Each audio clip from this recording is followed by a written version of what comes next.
दाढ़ी वाले टोपी वालों, निकलना मुश्किल हो गया। केजरीवाल के बयान से पूरे देश के मुसलमानों के साथ माहौल खराब किया केजरीवाल ने।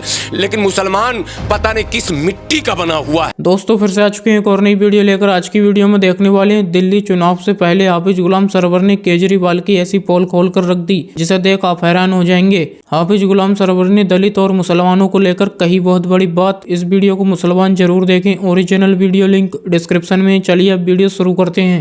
स्वर्ग यहाँ छीन लिया हमसे और हमको कह रहा भगवान का नाम लो तो स्वर्ग मिल जाएगा 7वें जन्म में। अरे पहले इस जन्म में जो हमारा अधिकार था संविधान में, हमको स्वर्गमय जीवन जीने की व्यवस्था करके जो बाबा साहब गए थे, वो व्यवस्था जबरन छीना जा रहा। लेकिन मूर्ख कौम का छीना ही जाएगा, क्योंकि इसको तो ये दुम पकड़ते हैं।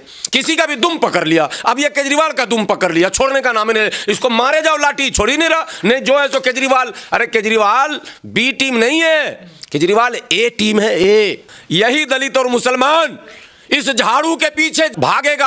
आप देख लेना चुनाव के टाइम। मैं तो आहत हो गया हूं इनसे। चिल्ला चिल्ला कर हम लोगों की आवाज बैठ गई है। कान के पर्दे इनके नहीं फटते, ये सुनते नहीं, अंधे बहरे दलित और मुसलमान। दिल्ली का मूर्ख मुसलमान नहीं सुनता, उसके कान में, अरे सुनिए ना, इसके कान में जब तक कुछ मार के नहीं साफ कीजिएगा। तबलीगी जमात के मामले में जो ड्रामा तब केजरीवाल ने किया, उस ड्रामे को मुसलमान भूल गया। 1 महीने तक केजरीवाल ने तबलीगी जमात को लेकर जिस तरह का बयान दिया, पूरे मुल्क का माहौल बिगड़ा। मुल्ला जी दाढ़ी वाले फल अगर बेचते थे, लोग उनसे नफरत करते थे, उन पर हमले होने लग गए। सब्जी वालों पर हमले होने लगे, फल वालों पर हमले होने लग गए। मुल्ला जी यानी जिसको आप कहते हैं दाढ़ी वाले टोपी वालों, निकलना मुश्किल हो गया। केजरीवाल के बयान से पूरे देश के मुसलमानों के साथ माहौल खराब किया केजरीवाल ने। लेकिन मुसलमान पता नहीं किस मिट्टी का बना हुआ है। ये फिर चुनाव में बोला भर भर के वोट दूंगा, अड़ के वोट दूंगा, लड़ के वोट दूंगा, मर के वोट दूंगा, मगर दूंगा केजरीवाल को, इसलिए कि भाजपा को हराना है। अरे महिला आयोग की जिसको अध्यक्ष बनाया था स्वाति मालीवाल, उसको भेजा राज्यसभा में। आज स्वाति मालीवाल सुबह शाम जूते मार रही है। किसको? केजरीवाल को भी और मुसलमानों को भी, कि तुम्हारा सीट मैंने ले लिया और मैं भाजपा में। अभी वो भाजपा का काम कर रही है ना। बेशरम मुसलमान, बेलज्ज मुसलमान, फिर भी केजरीवाल के पीछे भाग रहा। हम लोगों को बी टीम है ये केजरीवाल के खिलाफ बोल रहे। तो किसके खिलाफ बोलूं मैं? पूरी दुनिया तेरी लूट ले गया और तू अभी भी बी टीम हमको बना रहा और बी टीम के पीछे घूम रहा। इसलिए इन मुसलमानों का हश्र यही होना है, दलितों का हश्र यही होना। नहीं मिलेगा। मगर ये दलित पूछ पकड़ लिया है, वोट तो झाड़ुए को देंगे, तो झाड़ू ही खाओगे तुम। अब झाड़ू को वोट दोगे तो जाओ दो, हम क्या करेंगे? हम किस, मेरा लोकतंत्र में बोलने का अधिकार, मैं बोल रहा हूं। अगर तुम्हारे खोपड़ी में भेजा है, कभी बकरे का भेजा, मुर्गे का भेजा, कुछ खाए हो, भेजा अगर है तो ठीक है, गोबर है तो जाओ। पुजारियों को अपने पक्ष में लाने के लिए पुजारी और गारंटी योजना चला रहे हैं। मक्कार इसलिए मैं कह रहा हूं कि यही वो केजरीवाल हैं जो पिछले चुनाव में ये ऐलान किया था कि पूरी दिल्ली के सभी मस्जिद के इमामों को हम सम्मान राशि 18-18, 20-20 हजार रुपए देंगे, अर्थात तनख्वाह देंगे मस्जिद के इमाम और मुअज्जिन दोनों को। लेकिन इसने आज तक तनख्वाह न इमाम को दिया न मुअज्जिन को दिया, जबकि वो गलत ऐलान था। ऐसा ऐलान किसी भी सरकार को नहीं करना चाहिए था। मस्जिद हो, मंदिर हो, चर्च हो, गुरुद्वारा हो, बौद्ध विहार हो, चाहे कोई भी धर्म के धार्मिक स्थान हो, उस धर्म के लोग स्वयं अपनी कमेटी बनाकर उसका संचालन करते हैं। ये बात सर्वविदित है, सब लोग जानते हैं इस बात को। संवैधानिक व्यवस्था जो हमारा है उसमें धर्म को स्वतंत्र कर दिया गया। तो जब धर्म को स्वतंत्र कर दिया गया है तो उसका संचालन भी स्वतंत्र हाथों में होता है, सरकार के हाथ में नहीं होता। सरकार के हाथ में जो न्यास होते हैं, बोर्ड होते हैं, ट्रस्ट होते हैं, वो होते हैं। अर्थात दिल्ली में दिल्ली वक्फ बोर्ड सरकार के अधीन है।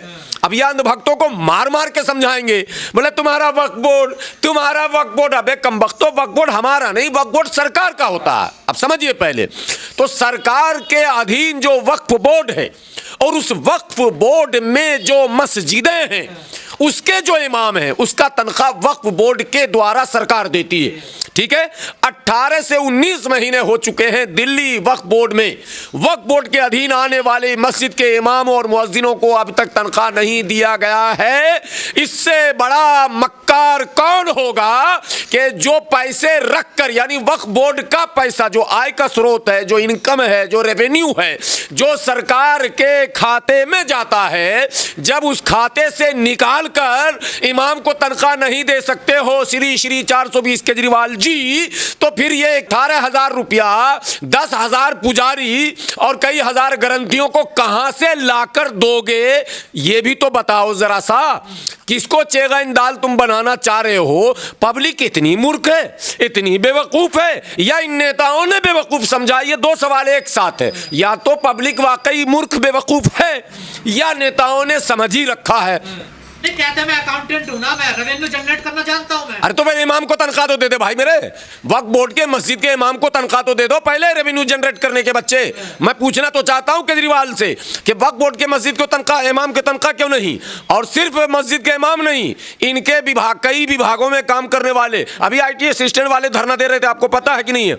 उनका 8 महीने से तनख्वाह नहीं मिला, तो कहां जनरेट किया रेवेन्यू इन्होंने? एक सवाल वहां भी है। अब सवाल पैदा होता है कि पहली बात, संविधान की जो प्रस्तावना है वो, और संविधान के मौलिक अधिकारों की जो धाराएं हैं, वो मौलिक अधिकारों से जुड़े जो आर्टिकल हैं वो ये कहते हैं कि किसी भी कीमत पर धर्म के नाम पर किसी भी व्यक्ति या किसी भी समुदाय या किसी भी धर्म के साथ भेदभाव नहीं किया जाएगा। इक्वल अपॉर्चुनिटी की बात होती है सबके लिए, समानता की बात होती है सबके लिए। तो अगर देना ही था, बहुत तुमको जुनून चढ़ गया है, तो अगर तुमको बड़ा शौक है, तो सिर्फ ग्रंथी और पुजारी क्यों? पुजारी भाई धर्मगुरु है, ग्रंथी धर्मगुरु है, इमाम धर्मगुरु नहीं है, भंते धर्मगुरु नहीं है, पादरी धर्मगुरु नहीं है। तो सवाल तो ये पूछा जाना चाहिए। और दिल्ली के और वाल्मीकि मंदिर, कई मंदिर ऐसे हैं जो सनातनी परंपरा से अलग हैं, तो उनको क्यों नहीं? रविदासी मंदिर है, फिर रविदासी मंदिर है, उनको क्यों नहीं? तो ये अनेकों प्रश्न खड़े हो रहे हैं, लेकिन प्रश्न करके क्या करोगे आप? यही दलित और मुसलमान इस झाड़ू के पीछे जब भागेगा, आप देख लेना चुनाव के टाइम।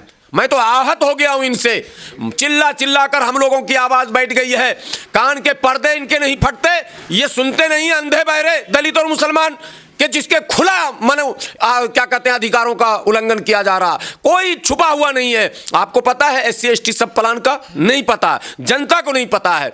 60,000 करोड़ रुपए का घोटाला है, 60,000 करोड़। बोलने में थोड़ा सा जोर इसलिए लगा रहा हूं कि इतना आसानी से कोई गिन नहीं सकता उसको। 60,000 करोड़, 12 विधानसभा है रिजर्व, अगर 60,000 करोड़ को डिवाइडेड बाय 12 कर दीजिए तो कितने होते हैं? 12×5 = 60। तो आप सोचो इतने करोड़ रुपए अगर लगते एक विधानसभा में, रिजर्व में, देवली में, अंबेडकर नगर में, सीमापुरी में, सुल्तानपुरी में, बवाना में, मंगोलपुरी में, कोंडली में, अगर इन सब जगहों पर लगा दिए गए होते तो आज वो स्वर्ग की तरह चमक रहा होता। वही स्वर्ग, कौन स्वर्ग?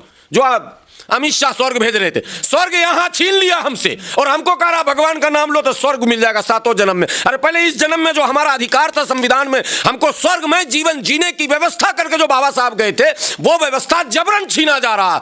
लेकिन मूर्ख कौम का छीना ही जाएगा, क्योंकि इसको तो ये दुम पकड़ते हैं, किसी का भी दुम पकड़ लिया। अब ये केजरीवाल का दुम पकड़ लिया, छोड़ने का नाम नहीं, इसको मारे जाओ लाठी, छोड़ ही नहीं रहा। नहीं जो है सो केजरीवाल। अरे केजरीवाल B टीम नहीं है, केजरीवाल A टीम है, A बीजेपी का, बीजेपी का नहीं, RSS का बोलो ना यार। बीजेपी का बीजेपी क्या चीज है? कांग्रेस, बीजेपी, केजरीवाल, ये तीनों A टीम से भी आगे निकल गए केजरीवाल। आगे ऑन रिकॉर्ड अब तक बीजेपी के कोई बड़े नेता ये नहीं बोले होंगे कि मैं संघ में इतना दिन रहा हूं। केजरीवाल ने कहा है, ऑन रिकॉर्ड कहा कि मेरे पिताजी की तो मैंने पालन और पोषण ही संघ में हुआ, मेरा तो बचपना जो है वो संघ के पाठशाला में गुजरा। तो वो उसने दिखाया, लेकिन दिल्ली का मूर्ख मुसलमान नहीं सुनता।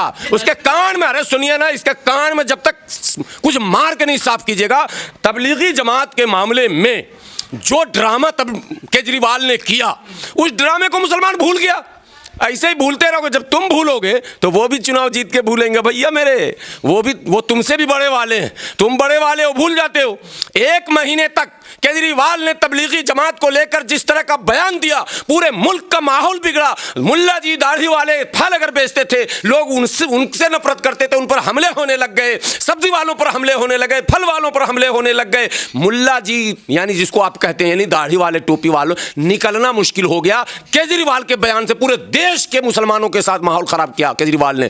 लेकिन मुसलमान पता नहीं किस मिट्टी का बना हुआ है, ये फिर चुनाव में बोला भर भर के वोट दूंगा, अड़ के वोट दूंगा, लड़ के वोट दूंगा, मर के वोट दूंगा, मगर दूंगा केजरीवाल को, इसलिए कि भाजपा को हराना है। अबे एक भाजपा को हरा के दूसरे भाजपा को अगर जिता ही दिया तो क्या फायदा हुआ? ठीक है, दिन में अगर चिराग जलाए तो क्या किए? अब समझ आए कि नहीं? ये बहुत अजीब विडंबना है। तो मुसलमान समझ क्यों नहीं रहा? देखिए राज्य अब क्या करें, हम सर पटक लें? नहीं, हम सर पटक लें।